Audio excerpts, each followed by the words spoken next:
The Hillcrest and Waktoke Railroad has been in operation for over 20 years, and it's still expanding. This week in the news, more old engines get new life, and we see exactly why you don't cut rail under tension. This is Railroad Showcase.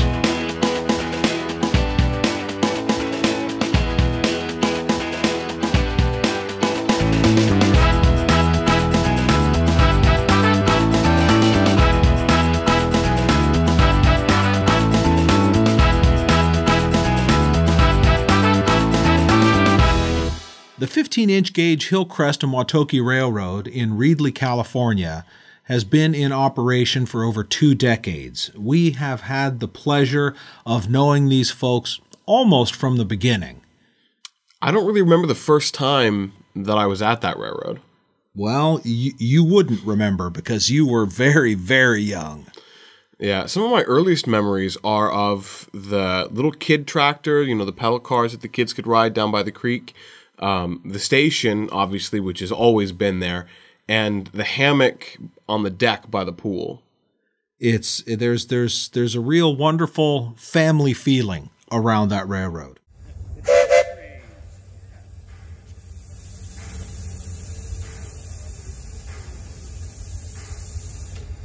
Every spring, they have their Blossom Trail runs, and those culminate in the weekend of Reedley Railfest. The Glenwood South Park and Pacific number 13 is the workhorse at Hillcrest. But the Glenwood number 5 and the vertical boilered 1 spot also live there now. Visiting for Railfest was Redwood Valley Railway number 11. All of these engines gave the public a constant show of trains in motion. During major events, when there are 3, 4, or even 5 trains running on long stretches of bidirectional track, they have a dedicated dispatcher keeping things in order. This weekend was special because they had the official inauguration of their new turntable and their entirely reworked engine house. There are some rail fans who don't really understand the appeal of scale railroading, be it model railroads, large-scale live steam, or the grand scales like 15-inch gauge. But the reality is that a railroad like this is very close to the original operating experience. These trains are almost half the size of narrow gauge equipment, and they operate in much the same way. There's a wonderful trick of math that for a given track gauge, like 15-inch gauge, the model of a narrow gauge engine is actually bigger than the model of a standard gauge engine, also running on 15-inch gauge, because the narrow gauge engine simply doesn't have to be reduced in size as much. On 15-inch gauge track, a standard gauge model is about 1/4 size, or a ratio of 3 inches to the foot. A model of a 3-foot narrow gauge is 5/12 scale, a ratio of 5 inches to the foot. These engines weigh tons, and they run and fire in a way that would feel very familiar to any steam engineer. At Hillcrest, it has become tradition that active crew members and their families head out to Chinese food after the fires are dropped. There's generally a presentation of some sort. Last year, it was an experienced hoghead from the Santa Fe in his 90s who gave recollections about his career in steam. This year, it was Disney animator, director, and storyboard artist Ken Mitroni.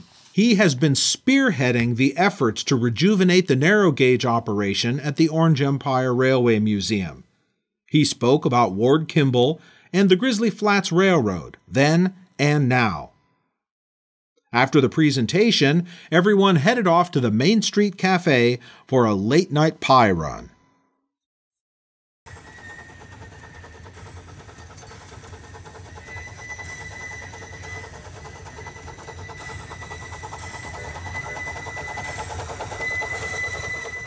At the end of the day Sunday, the final tradition has been to make the longest train possible and back it down into the cut out to end of track.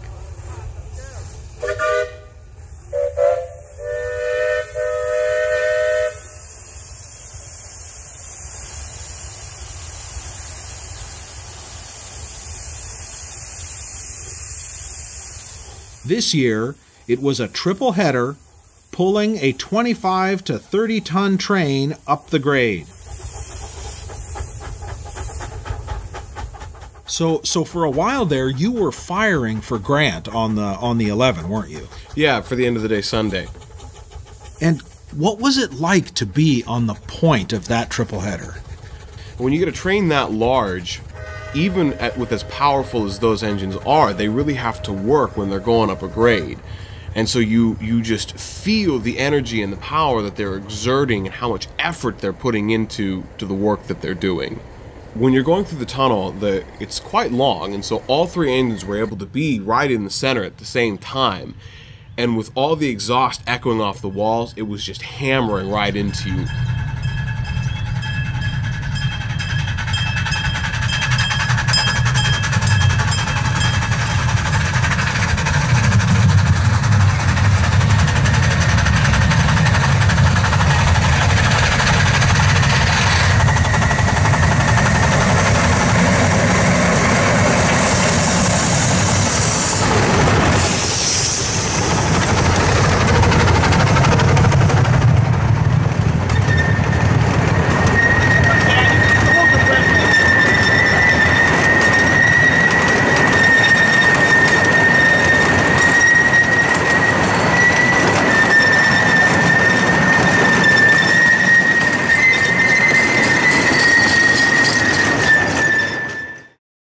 A second try was made to see whether the 13 could make it all by herself.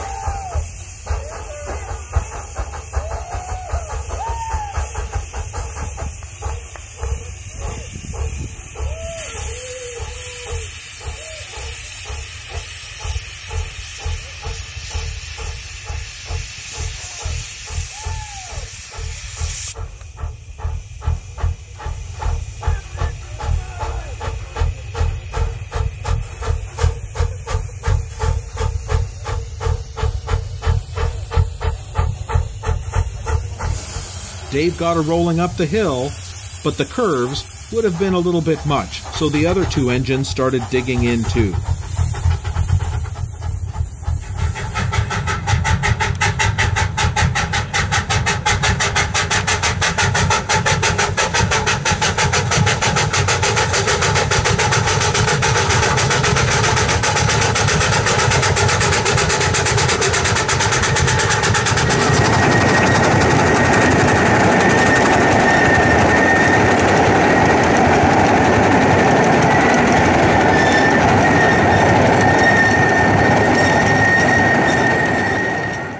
I've always had a fascination with the mechanical things that have monkey motion to them, you know, and we normally call that planes, trains, and automobiles. I'm more like interested in the history of man's involvement with machine over time and how that translates from, say, like Stevenson valve gear into Walshart's valve gear into Baker valve gear, and sort of man's touch on machinery, and I love it. I love all the old guys who have all this knowledge and this whole history that is being forgotten. And to me, that fascinates me. It's like discovering a world that existed that nobody knew about, like in steam. In the engineering, we think of steam engines as being simple, and we're way more modern than that now. But in fact, you know, we have books that go back to the mid-1800s on steam engine design, and it has all the formula, all the engineering in it, and you read through that stuff and you go, these guys were very smart on math, you know, very smart on everything. And it wasn't just they put these things together, it was the best technology at the time and the best they could offer at the time. And to me, that whole history is gone, it's lost. People today, even train enthusiasts don't know it. And that's always captivated me.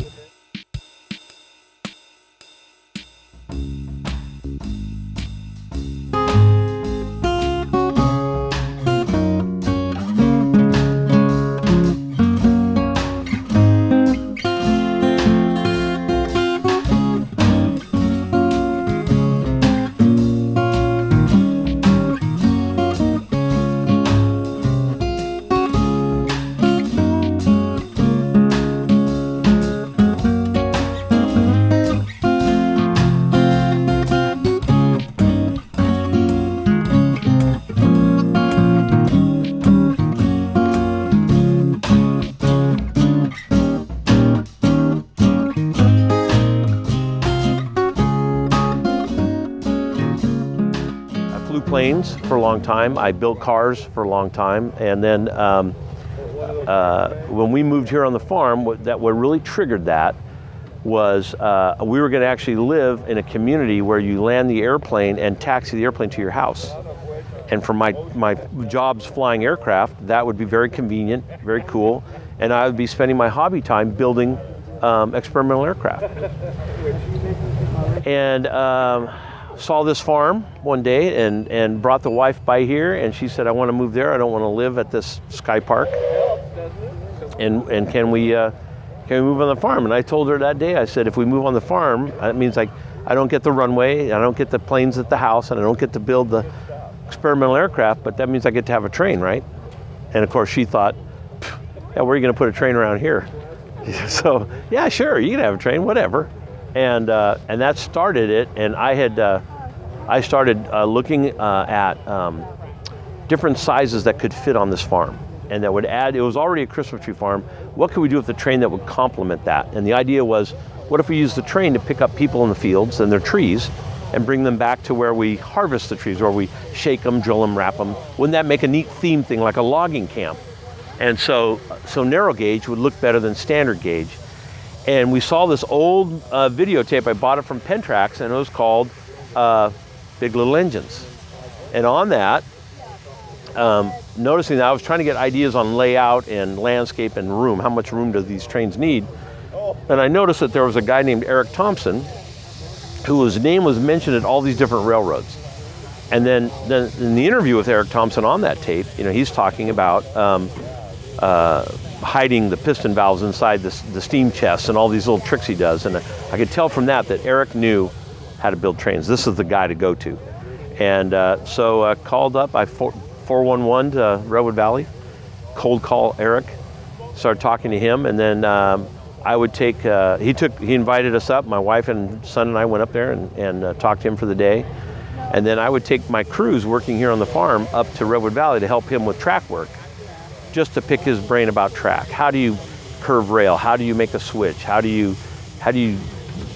all those kind of questions. And Eric, he was out there by himself, and being a very nice guy, he accommodated us, and we would trade him work for knowledge. And that's what kind of got us going. And Eric's advice to me was, well, lay your track, build your track 15-inch gauge and lay it to my standards, and buy this little cheap Crown engine out of Illinois.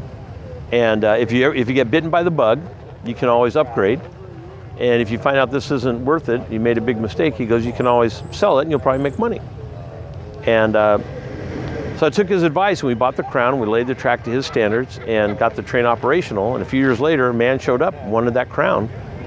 And we sold the Crown to him and used that money to start doing our own tooling and create our own train cars. And from that, we started designing our own locomotives, and then we started selling trains to people, and that created the whole, and selling trains to people is what pays for what you see here. So the ticket price really doesn't do it. It's other people's money that builds this Hillcrest and Waktoke.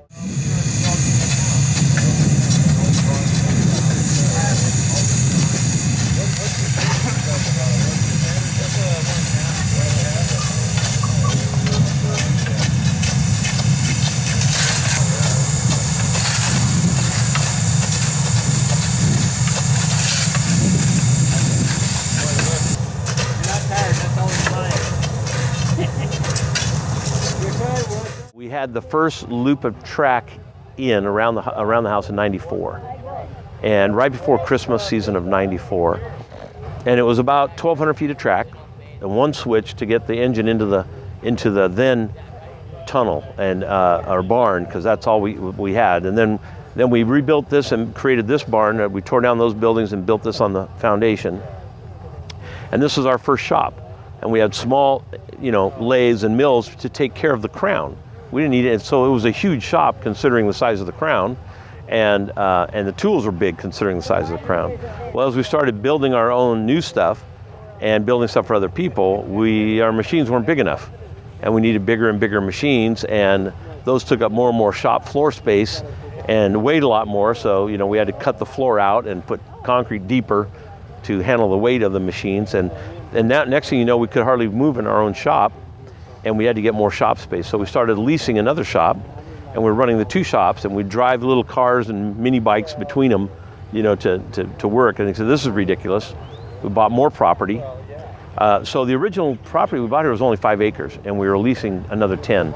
Then we got the opportunity to buy that 10 plus 10 more, which we did, and then we bought 5 more adjoining acres after that to get control of the other shop.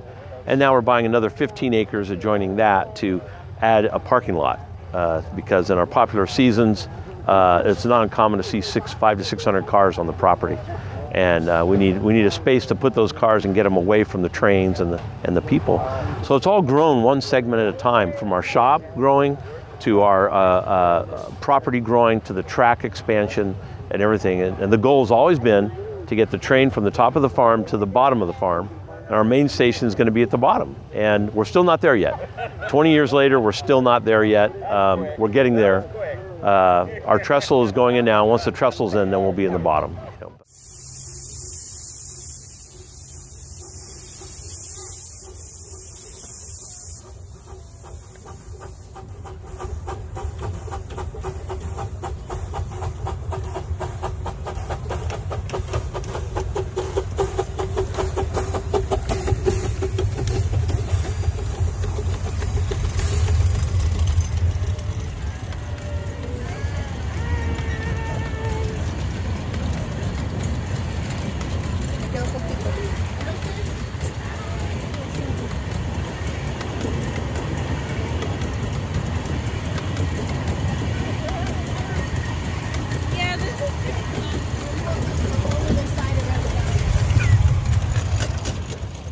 What a great railroad that is. Sean and Melissa have really built up something that is genuinely special. The camaraderie and the sense of family that everyone has at Hillcrest is incredible. So, you know, hats off to the Hillcrest crew, the Glenwood gang, and the Redwood Valley guys. They really put on another great party this year. Every year.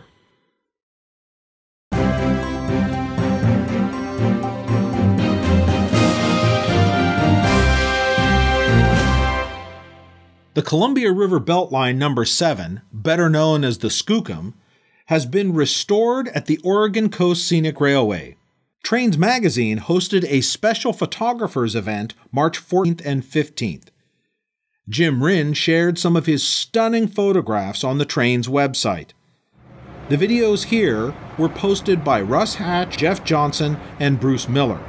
They did an excellent job of telling the story of restoration, the training days, and the photographer's run itself with the all-freight consist. The SKOOKUM is a true Malley with both high and low-pressure cylinders. It's the only surviving American 2442 and is now owned privately. Built in 1909, it worked until 1955 when it derailed and was left to lay on its side for 5 years before being rescued in the hopes of restoration. After more than 40 years, restoration began slowly in 2004. It was completed at the end of last year.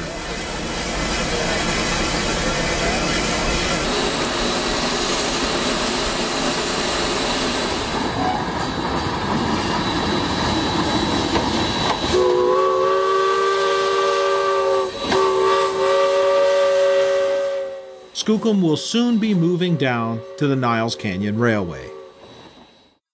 The Midwest is suffering historic flooding throughout. At over 40 locations, rivers rose to record-breaking levels, causing unparalleled damage. Both UP and BNSF have been greatly impacted by the flooding, causing high numbers of trains to be rerouted and forcing track crews and outside contractors to work around the clock to repair the lines. It is undetermined yet how extensive the damage is, and the flooding, caused by melting snow and ice, has the potential to continue through spring. Train robbers have plagued Mexico for years, but recently the problem has gotten much worse. A recent report from Mexico News Daily shares that in the first 6 months of last year, there were nearly 5,000 incidents of cargo being stolen from trains. That figure was triple what it was during the same period the year before. The most commonly stolen shipments are grains, flour, car parts, and cement. The thieves primarily used two methods of vandalism to stop the trains: setting up barricades and tampering with the brakes. In some cases, trains were derailed either deliberately or inadvertently. On Sunday, March 17th, a freight train traveling in the Democratic Republic of Congo derailed and veered off the tracks while crossing a bridge. Goods weren't the only thing on this train, and sadly, 32 people, many children, were killed and 91 others were injured, all stowaways. In a country such as DR Congo, stowaways are very common, and 3 deadly train accidents have happened just this month. There were quite a few German 2-foot gauge engines that came to the US in the 60s and 70s. Silver Dollar City in Branson, Missouri has just brought an Orenstein and Koppel 040T back into service on their Frisco Silver Dollar line. Many attempts have been made to Americanize the look of these engines, and this one is one of the more successful versions. It's bright and ornate, like one would expect for an amusement park engine. They numbered it 14, and mechanically, it's a twin to their number 13. It was built in 1938 and worked at a quarry in Germany until the 70s. It was sold to Silver Dollar City in 2016, and it made its public debut last week.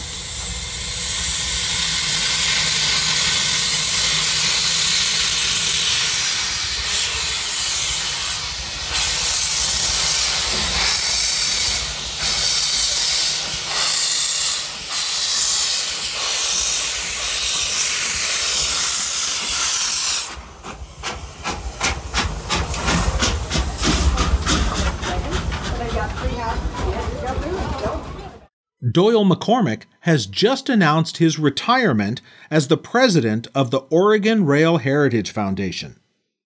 He has held the position for 15 years since the foundation's inception.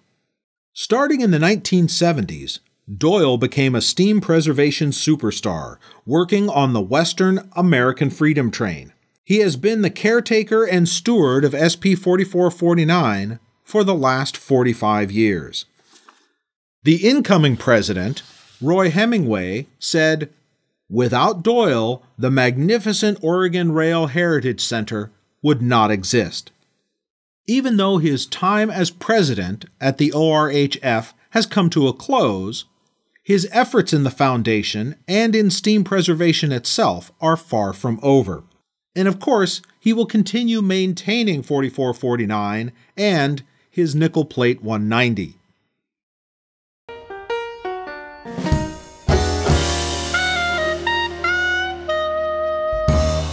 Our first favorite find this week takes us to the Bluegrass State. The Old Kentucky Dinner Train has been running out of Bardstown, Kentucky since 1988. The year before that, R.J. Corman Company bought the 24-mile-long Bardstown branch of the old Louisville and Nashville from CSX. Last year, Wes Sparkmon posted this thorough visit to the dinner train on his To the Trains YouTube channel. He did a good job of showing us around and giving us a sense of what a visit would be like. Rather thorough, so lots of different libations to enjoy when you're taking this journey. Obviously, bourbon is the recommended drink of choice in this part of the country, but a lot more available for visitors to enjoy.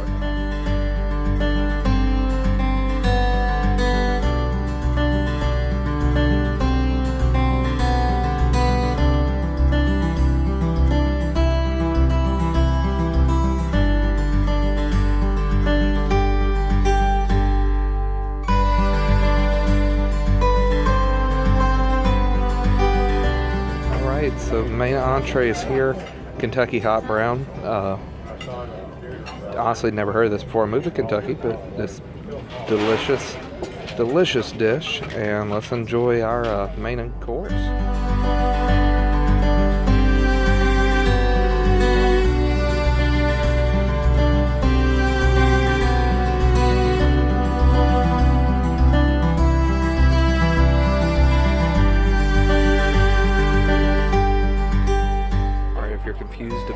to get on my old Kentucky Derby train, I'm going to recommend that hot brown I just had. That was delicious, and I just finished it all. They took the plate before I could show you. It's gone.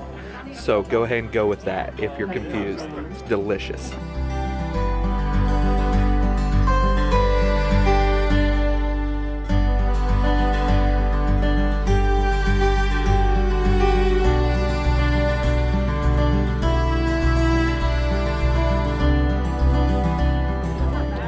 All right, so I didn't get a drink of it, but I couldn't be on my old Kentucky Derby train and not enjoy a bourbon pecan pie for dessert. So this looks wonderful.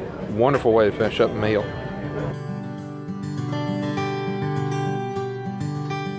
You can find the link to his video in our show notes at rrshowcase.com. It's a basic principle.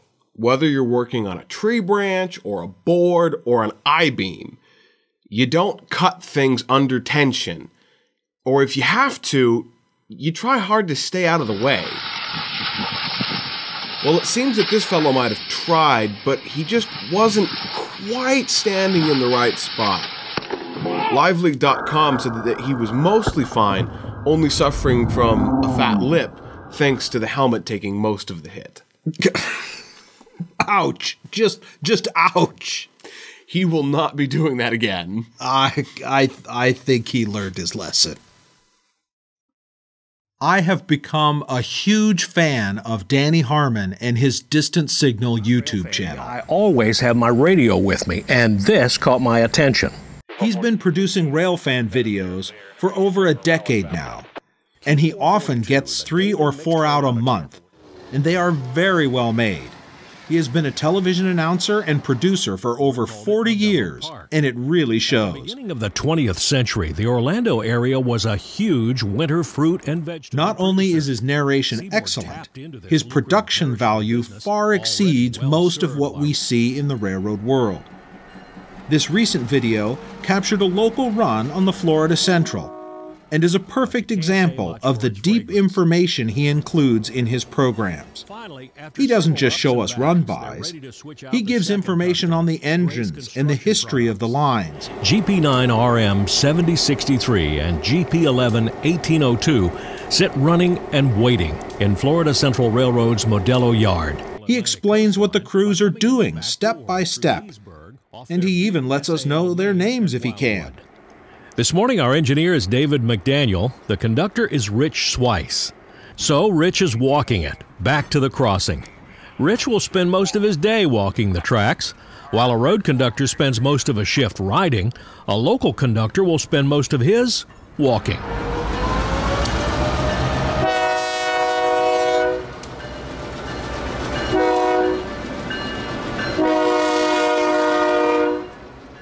We leapfrogged the train north about 1.5 miles to catch him at speed.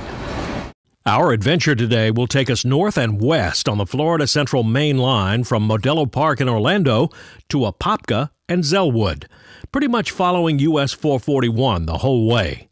The line is easy to chase if you know where to stop and shoot. Christian led me to the next stop, a delivery to Dixie Plywood Wholesale Lumber. The railroad calls this All-America, as that's the name of the industrial park here.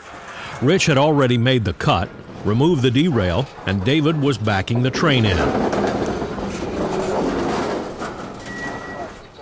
Rich calls for 3-step protection one last time, then climbs up and ratchets down the handbrakes. Go check out the Distant Signal channel.